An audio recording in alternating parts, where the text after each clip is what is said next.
Tantus Naravan Dracovin, Lord Emperor of the Dracovin Empire, welcome. It is time to continue talking about anime series and using them in your BESM game. So I'm going to review some more anime series, and then afterwards, talk about how you can adapt them to your BESM game pretty easily. So today, I'm changing things up. I finished talking about all the ones from the summer 2016 season, and I'm not going to move into talking about the fall season for a little while. Wait for like another maybe half a month to a month before I start talking about them. In the meantime, I've got two more classic series, semi-classic, older series, and two more from the summer 2015 I want to talk about. So I'll continue going back in time in my normal ones and just include some more many years ago anime series. So today, the two older ones, Bubblegum Crisis and Hellsing. Ooh. And for the summer 2015 ones, Overlord and God Eater. So I have a pretty decent selection that I'm going to be talking about today. But let's dive into talking about Bubblegum Crisis. Bubblegum Crisis was originally a series of OVAs and one spin-off series that were back in the 80s. But there was in the early 2000s, there was a reboot of it, that effectively a parallel different universe called Bubblegum Crisis Tokyo 2040.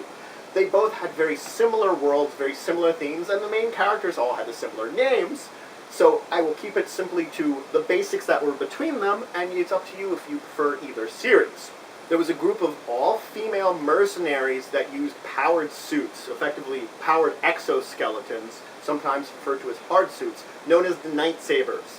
This group would deal mostly with a mega corporation called Genome, and they had these cyber-robotic life forms called boomers that they had developed to help mankind, and oftentimes they are either directly or indirectly used to harm mankind.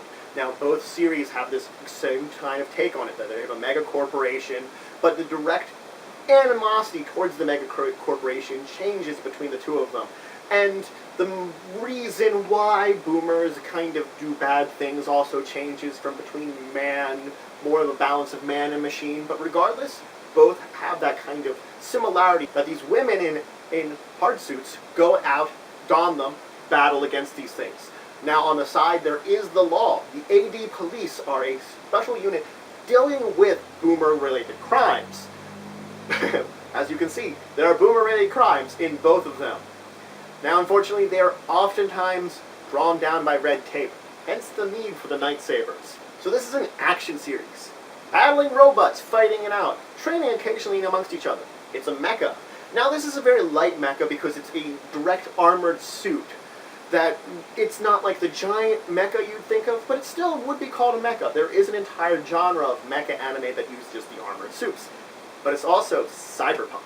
Now granted, the original 80s version has a much more cyberpunk feeling a lot like how Blade Runner was, how a lot like they kind of make you feel in things like Shadowrun. But even even the one from the Tokyo 2040 still has a bunch of that feeling too. It's just a more modern take on that entire genre. So it's a very interesting difference. Regardless, I enjoy both of them. I think the classic one is my favorite of the two of them, but I do rate both a 5, so I rate this entire series a 5, and I would recommend you seeing it. So let's talk about using it in your BESM game. I would of course recommend 500 points, because you're going to be building your characters, and which are basic humans, and their hard suits. Now, when you're throwing them in here, you're going to have them members of the Night Sabers, that you're going to have them battle against Genome, either directly or indirectly, and the boomer threats, whatever those threats may be. And you can take it with either of the worlds, either of the versions of the storylines. Take it more like they did in the 80s, or keep it more in the modern aspects of the Tokyo 2040. Both would work, and you can either do a direct kind of translation of the storylines for those. Of course, the storylines in the older one, because it was only an OVA, are a little less, but you can keep both the storylines, or you can keep it more mission-based, where you're sending these people on missions.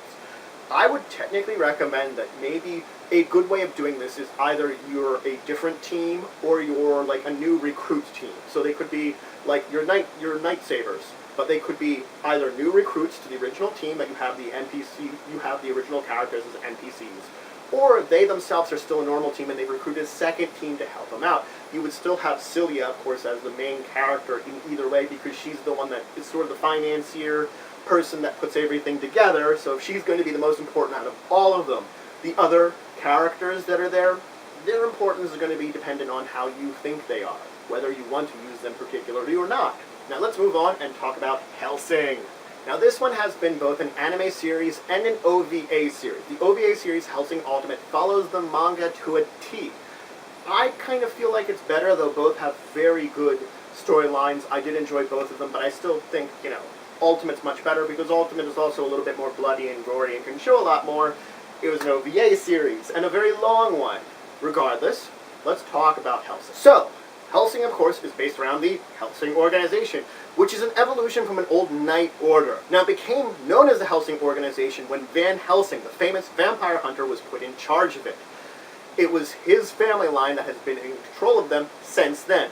We've now moved into modern day, where Integra Hellsing, his descendant, is now the person in charge, of course, the Hellsing organization. She was put in charge at a very young age when her father was killed off. So, Dad died, she got in control. Now their mandate is, of course, to hunt down undead and other supernatural creatures that would threaten England. So they are effectively protectors of England from the supernatural and, of course, vampires in particular. Now their main tool, of course, is actually a vampire. The vampire Alucard, which is one of the most powerful vampires, was effectively captured and forced into servitude by Van Helsing himself.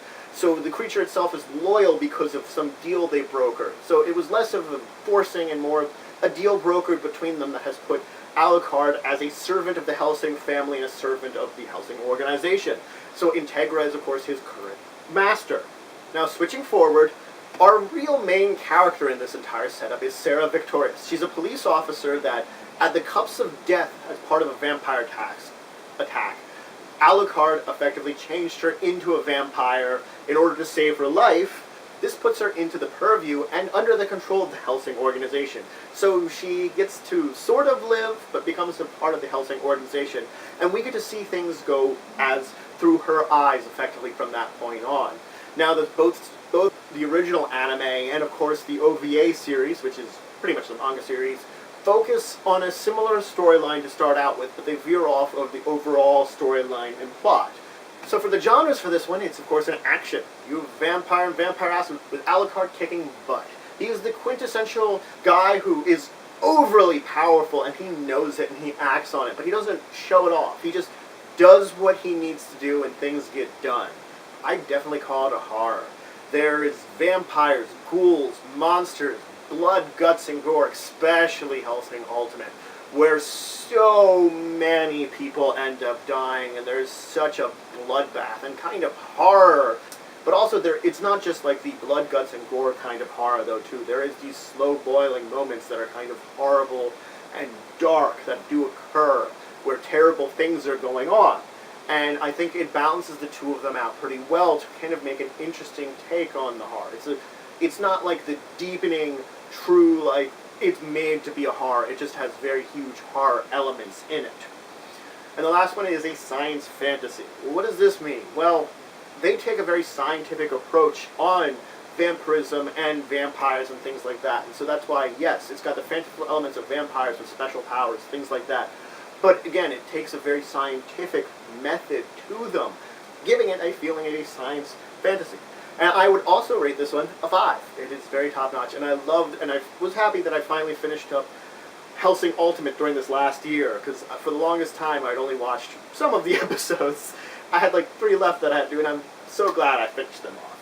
So let's talk about using Hellsing in your BESM game. So now, I would recommend 450 points for your characters. You're going to make them members of the Hellsing organization, and make them vampires like Sarah Victorious. You're going to make them that they have probably only barely unlocked some of their vampiric abilities. They haven't gone full-blown vampire. Sort of like how she resists and slowly moves into her abilities. They all move into their abilities a little bit here and there. And they're going to be an elite team that would work for them.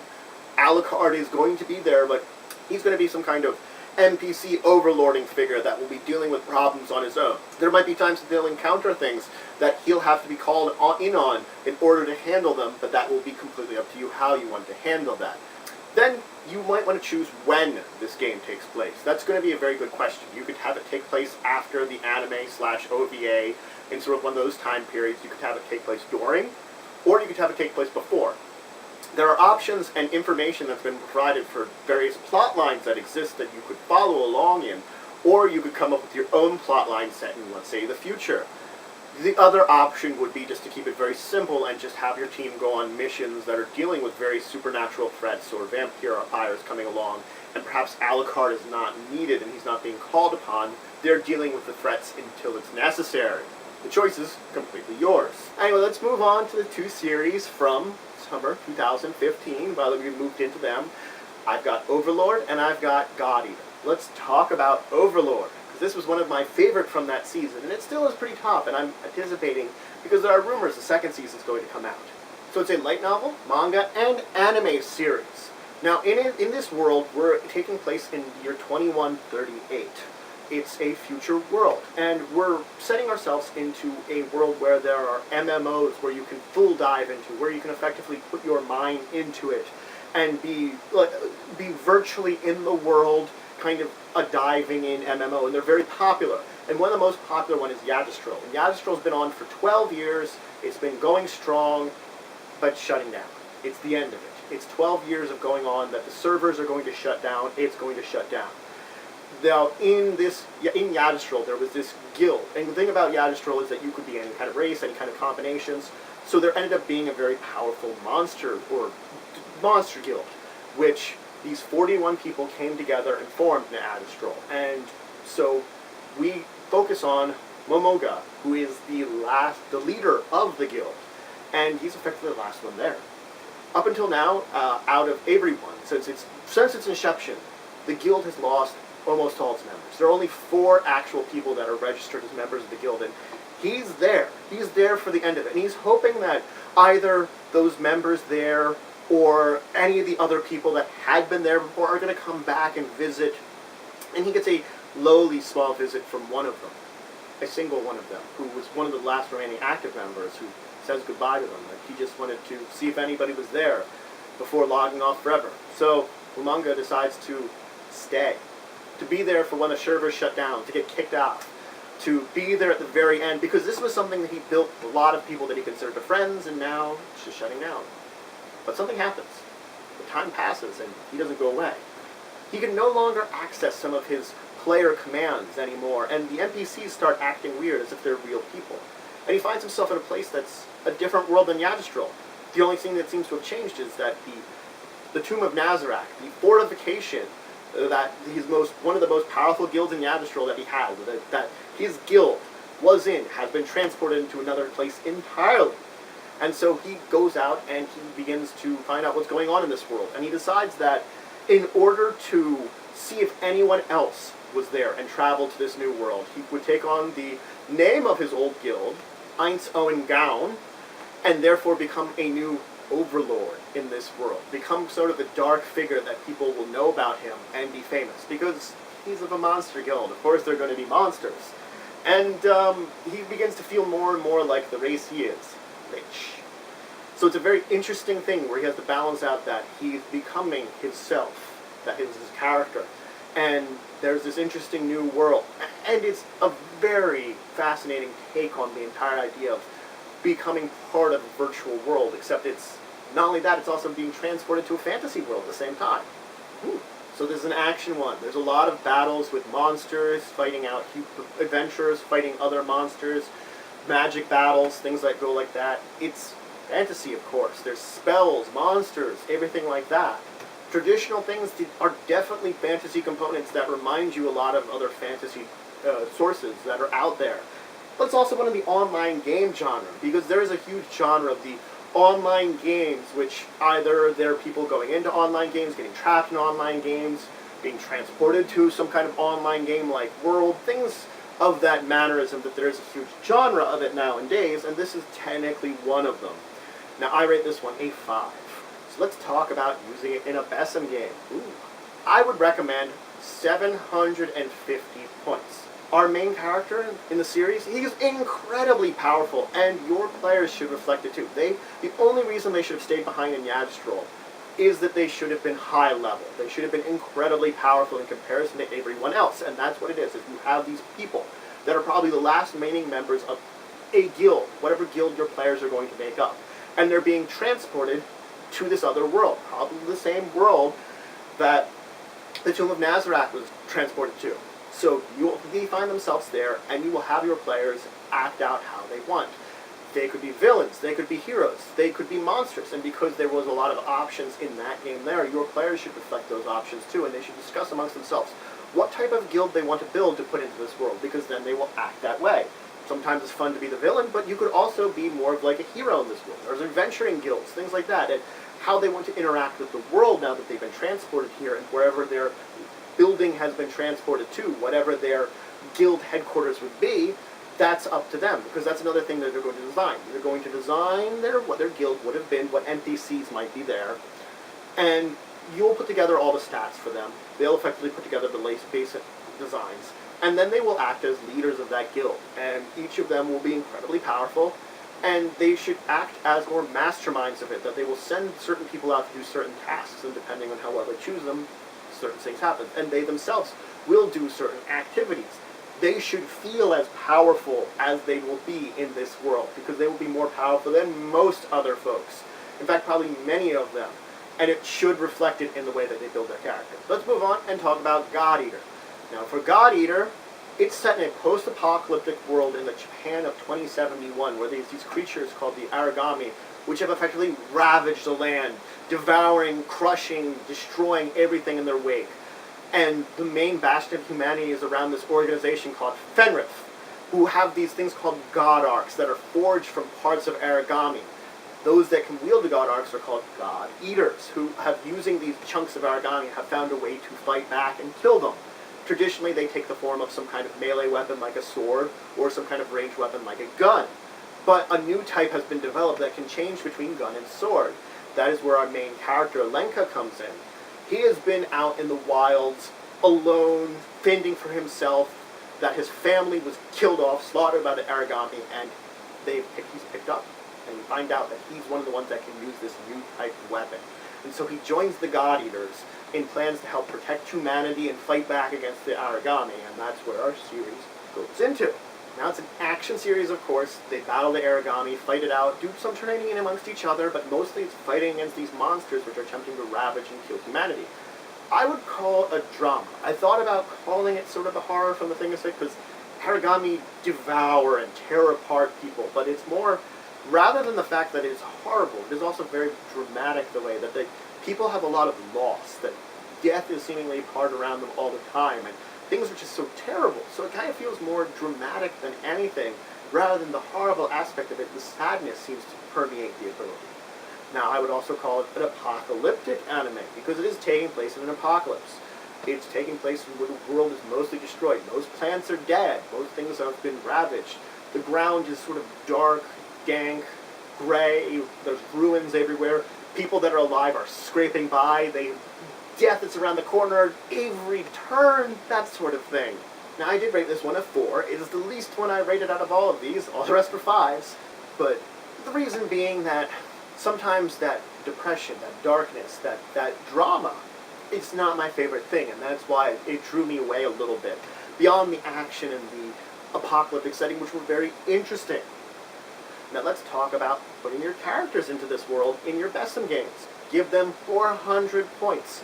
They're going to be, of course, God Eaters. They can either be members of Fenrir or not. It's up to you how they're going to be relating to that. You could just keep it very simple, and they're God Eaters. They go out on missions to either to collect parts of Aragami, to exterminate a larger group of them, or to save people, that sort of missions that they can repeatedly going on. And you could have a fine game of just going on missions as God Eaters.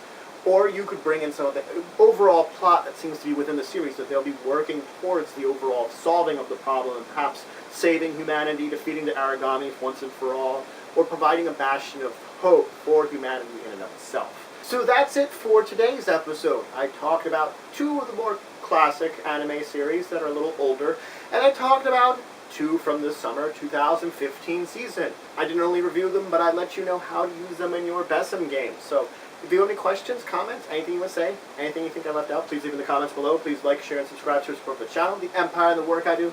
And until the next time, I bid you farewell.